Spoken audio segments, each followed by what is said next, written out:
Yes, Arvin. Doc, may good news po. Naayos po namin yung FPT machine. Oh, good news nga yan. So ano, madi-deliver ba yan mamaya sa clinic? Ay, bukas pa po, Steve. No. Kailangan ko yan today. I want it delivered today. We have to make it work. Pabayaan ako kung magkano man ang kailangan gastusin niya. I really need that machine ASAP. Kailangan niya ng isang pasyente ko.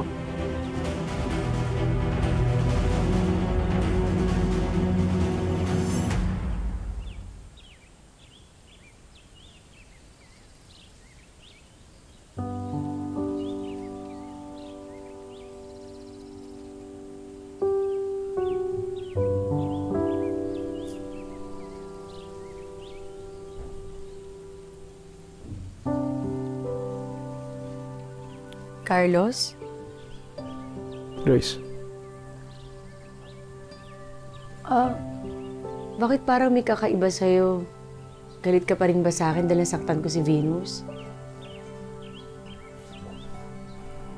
Hindi, Grace. Nag-alala nga kung sinabi mo sa akin. Sabi mo sa akin, nawawalan ka na ng buhay. Hindi ba nababago yun? Hindi mo ba na-recharge yun? Parang pagre-recharge mo sa araw? Hindi.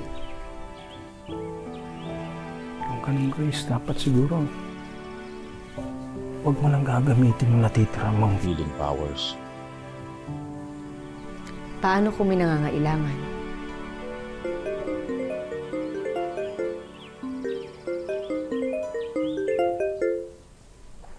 Hello, Seth. Carlos, bro, good news. Pwede na namin matuloy ni Grace ang therapy niya. Pwede ba siya? Sandali. Tinatanong ni Seth kung pwede ka today. Di ba sabi mo kailangan ko yun? Sige. Seth, sige, hintayin mo kami. Pupunta kami dyan, ha? Alright, bro.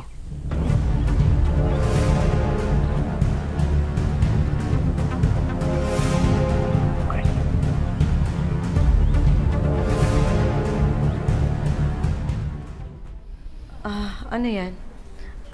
General anesthesia administered.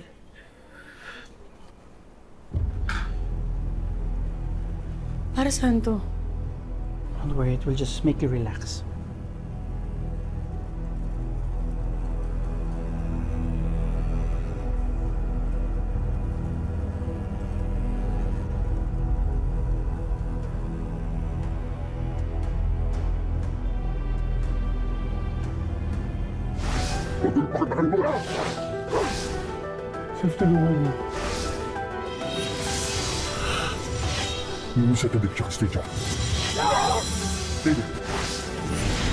Emily, kabit mo na yung electrodes. Ninong, huwag na kaya. Hey, ngayon ka pa, atras, nandito na tayo.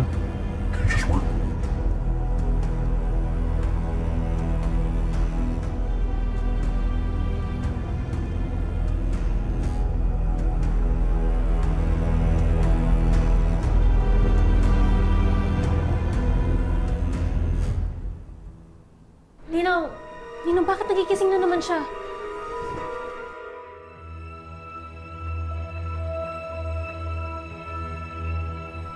Sandali. Kaya yung kumuha sa akin.